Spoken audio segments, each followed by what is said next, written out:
on this computer. We're off and running. All right. Well, I'm Brittany Palmer, and we decided to do a pub, which I was the designer on and I guess the main team leader. And Erin, why don't you talk about yourself a little? I'm Erin Shockey. I thought the pub would be a good idea, a little bit different than maybe what everybody else was doing. Little, not as a traditional restaurant, but just more of a place that people could hang out and, socialize and relax after a day of work. Okay. And she named it she was the owner in this situation, and she named the restaurant or pub the Fox and Vixens. Nice name. Which is why we have the little fox background. Yeah. And Erin, if you want to talk about history of pubs. Wow. Sure, I'll do it. All right, this is the history of pubs. I just looked up a vague history. In 43 AD, invading Roman armies brought their roads, their culture, and their tabernae to Britain. A tabernae was pretty much just a little spot on the side of the road where they could buy some wine and maybe something small to eat and learn the local gossip. Uh-huh. So there was a lot more invaders of Britain, Vikings, Jutes, Angles, Saxons, and the Danish. Yeah. And it just sort of accumulated into different drinks, different cultures kind of mixed in these little roadside places that turned into taverns. They had different names for them. They thrived even after all the war and the changing countries and everything like that. People would stop and visit on long journeys, and they'd eat and drink ale, wine, just about anything that had come through there. By 1577, there was about 17,000 ale houses, Wow. 2,000 inns, and 400 taverns. And the only difference between the taverns and the inns was taverns was just like a place you could go and eat and drink. And the inns, actually, you could stay there, stay the night. And they were public. These were public places to hang out. So they were called public houses, and then just simply shortened to pubs. Cool. Oh, yeah. Yeah, well, back then they used to have, for like the richer classes, they would have special clubs that they could join, but there was nothing for the lower classes to join. Oh. And our mission statement is we kind of wanted to go to that warm, friendly feeling that pubs would have hopefully had back then and definitely have now. And she wanted a place that was great to hang out and enjoy with friends and offer good food and music and, good beer. Well, I hear a little four-footed critic in the background. Yeah, my little dog. Cool.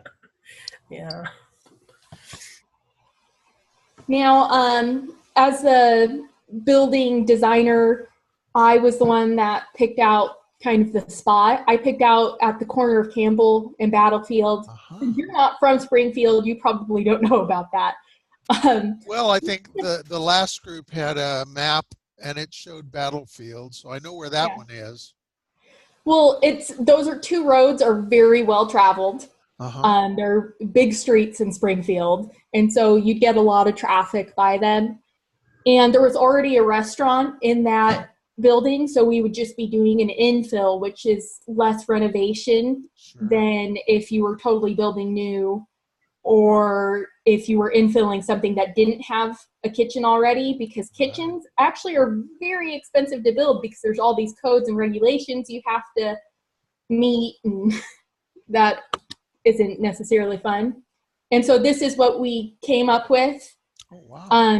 You already have the existing walls, so you kind of are stuck with that to a point with the kitchen and the restrooms. But we wanted to fit in everything that the owner wanted, which was a full bar, pool tables, a lounge seating area, and tables and chairs. maybe some, oh gosh, booth seating. Geez, I went blank. I'm not good with on video. This makes me so nervous. Oh, heavens. You're doing fine. Yeah, so, but when you have an existing building, it makes it a lot easier in some ways. Sure. Do you have any questions or? Oh, no, this, do you guys plan to have any music or anything? Oh yeah. Oh yeah. We I wanted a jukebox just for like every day, like customers could pick what they wanted to listen to. And then in a later slide it talks about some entertainment ideas that we had for like maybe on weekends whenever it stayed open later than just the weekday. Okay. Well, you can move on. Okay. And the design the owner wanted, she wanted black and red theme, which is part of the reason that our PowerPoint has this black and red background, is to go with that. Sure. And since I was designing, I was thinking, the black and red is really cool, especially once I saw this pool table. But if you want a pub, you want a lot of the traditional stuff too, because if you go too black and red, you might be getting too fancy. Sure. And so I brought back in a lot of wood accents and brass and gold to make it that more pub feel and give it more relaxed feeling. Now, costs we both worked on together because there's obviously construction and design costs, but then there's the furniture and kitchen equipment that was more on the owner side. And this is kind of what we found in the chart, what we found when we were looking at different prices for things. Nice spreadsheet. Yes. It's actually, I didn't realize how expensive an infill could possibly be. Yeah. I was talking to a construction worker to give like rough estimates on like contractors and stuff like that and how many hours they'd put in. Yeah. And it's more than I thought. Oh, yeah. Yeah. Wow. Well, Erin, anything you want to add? Yeah, I thought I updated this chart. There was a couple of things that like the house sound system and stuff and the jukebox, and then on our menu we have some pizzas and stuff like that, and we had to add a pizza oven. I think I did update it on the spreadsheet though. Just not yeah, we turned the spreadsheet in and I looked and it was there. I didn't notice that this was different than the new one though. I'm sorry. Oh, it's okay. That's fine. Yeah, because she had added the jukebox because she mentioned the music and a couple of other kitchen equipment things that she'd added. Now, of course, this is just to get us up and running too. I mean, that's not for all this getting the stock of food and drinks and Sure. hiring costs so much and training. So you have one TV, so it won't really be a sports bar. No. There's 5 TVs. Oh, I see. I'm sorry. Yes, you will. Okay. Whoa, looking at the wrong column there. Okay. Excellent. There's 2 in the bar area, and then there's 3 others on all the other 3 walls, mostly around the lounging area and the pool tables. Great. And one nice thing, like the billiards table, wasn't as expensive as I thought. And it said it came with the what are those little balls and the sticks? I don't play the cues. Well, the balls. And billiard sticks. Cues. Okay, like I said, I don't play billiard or pool. But it wasn't as expensive as I thought, though I know there's probably a setup fee that's probably adds on to that, which we didn't include in our prices. Well, I think you have to account for guys hitting each other over the head and breaking the sticks. Yes, we did not include that. Though Okay. I did pick those wood chairs because they seemed really sturdy, so I think people wouldn't break them. Sure. Because I worked at a place where they didn't have sturdy chairs and drunk people broke them. Oh boy, yeah. All right. Do you want to take this one, Erin? Yeah, I can do this one. All right, the Fox and Vixen is a simple and traditional pub. Plenty to drink and good grub. Wood floors, tables, chairs. It's got an authentic warm feel to it. There's a wide selection of ciders, ales, beers. There's plenty of televisions, billiards tables for sporting events. What could make this any better? Oh, that's right, good food. One thing that I wanted to note was there isn't on the menu, there is no hard alcohol. The idea of this place is more of a hangout, not for a place for people to get trashed. So there's only going to be like draft beers, ales, like bottled beers, and then alternatives for people that don't want to have any alcohol at all. Okay. But let's see, what could be better than pulled pork sandwiches or pizza? Oh, that's right, good prices. So I set the menu up for like lighter meals. Since this is more of a hangout, people would eat a little lighter, like during the duration they would be there, you know, drinking and stuff. So they would spend more time than they would at a regular restaurant. The idea wouldn't be to like push in, push out tables. It would be, you know, keep these people coming back, get regulars, have them, you know, they'd hang out longer so they'd spend more money. So all the prices are like competitive for the area and a little bit on the lower side for some of the food. And here's our menu. Oh, wow. Yeah. I might have to, it looks kind of small here. That's all right. I can read it. So I picked some sandwiches, like little cultural sound, you know, places from different parts of the world. You know, barbecue pork, it's kind of like a southern thing. Pretty cheap. I think I only put, yeah, the prices are pretty good on the sandwiches. And then the sides, so you don't want a sandwich, you don't want a meal, you just want some chips or some fries. Let's see. Yeah, I put mac and cheese because that goes good with barbecue pork. And then we have our pizzas, you know, because pizza and beer just kind of goes together. And then I got some pretty good prices on that. And then I have on the right the list of American drafts, imported. And then there's also like coffee, tea, you know, iced tea, hot tea, lemonade type stuff for people that don't want to drink. And then at the very bottom, it's our bottled beers. But we really want to stress, you know, like the pints, you know, and stuff, because it just has, you know, a little more authentic feel to it.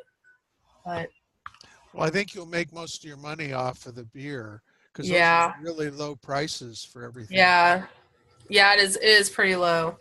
Cool. All right, and then we have a full-size jukebox. Customers can choose music, you know, different things, you know, some rock, pop, maybe a little country.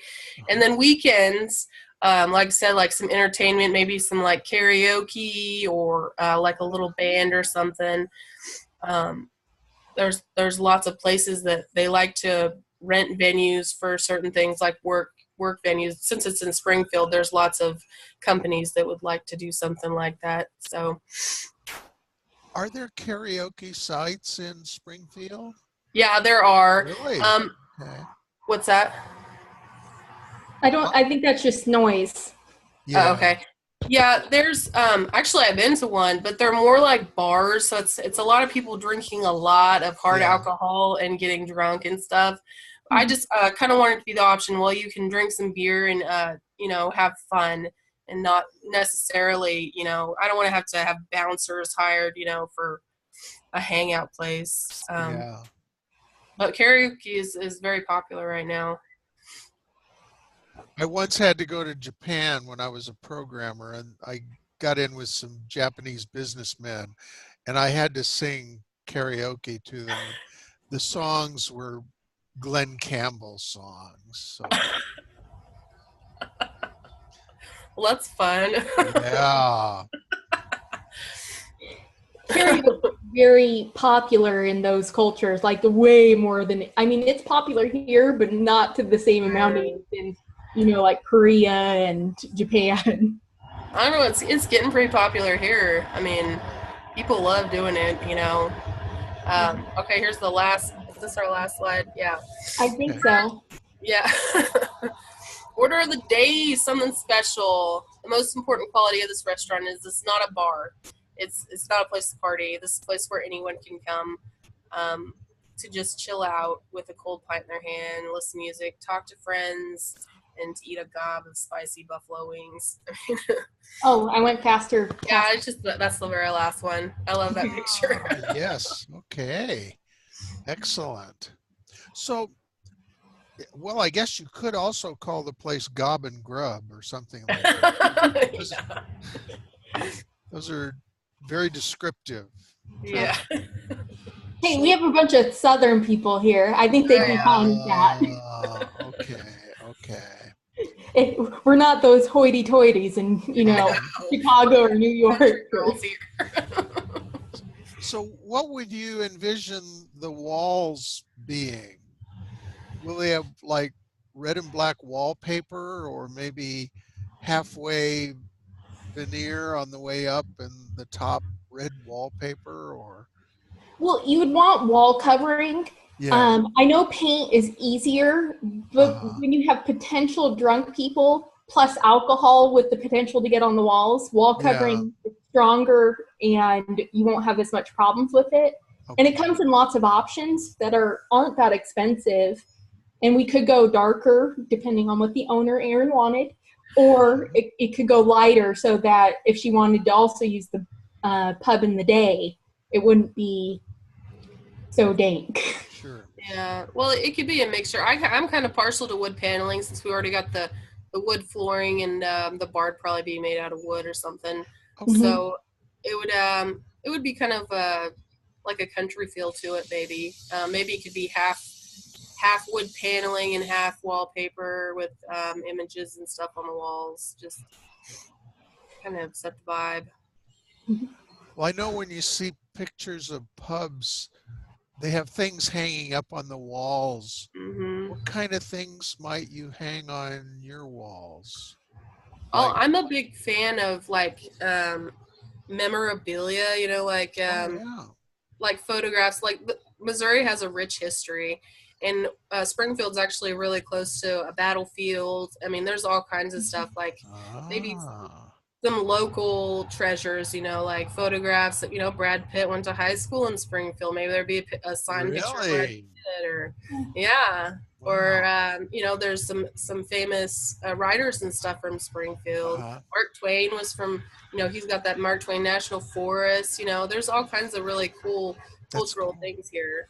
Yeah. Plus the Royals won the World Series not that long ago. Yeah. They're a little farther north than us, but still does not matter. Okay. And then there's the local team, the Cardinals. Yeah, the Cardinals are really big in Springfield. They've got a really big fan following. Yeah, so you can always do stuff around them. And that goes with the red and black, too. So. Yeah, team colors. Yeah. So will you have uniforms or maybe just aprons for the servers, or what do you envision there? Yeah, most likely. It's not really a formal setting. So yeah, it would be like jeans and maybe like a t-shirt with our logo and stuff on it. Okay. Excellent. Wow. Well, I think you've done a great job. You've done a lot of research, and you've covered all the important things that I can think of. Let me see through my notes here. I guess there's a parking lot around. Yes, it's an existing parking lot because this is an infill to a shopping area. So everything's already there and ready. There's already handicap parking. There's also a cooler already attached to the building. I saw that. Everything you kind of need. Excellent. Okay. Well, did you have any questions for me? Yes. When I was turning in our assignment, I noticed it said that she needed to turn it in too. Does she need to do that? Because like somewhere else you mentioned only me turning it in, the main team leader. No, if you're presenting like this, I'm going to go ahead and give you credit for presenting and for the content. just automatically. So don't worry about that. Okay. Okay. I was just a little confused, and I wanted to make sure we had all our bases covered and that I didn't miss a big part of the project turning it in that we do have. It's just, This is fine, really. okay. I appreciate it. It's making me thirsty and hungry, actually. But So I was thinking that too. It's dinner time here. yeah. Well, okay. Let me stop the recording. And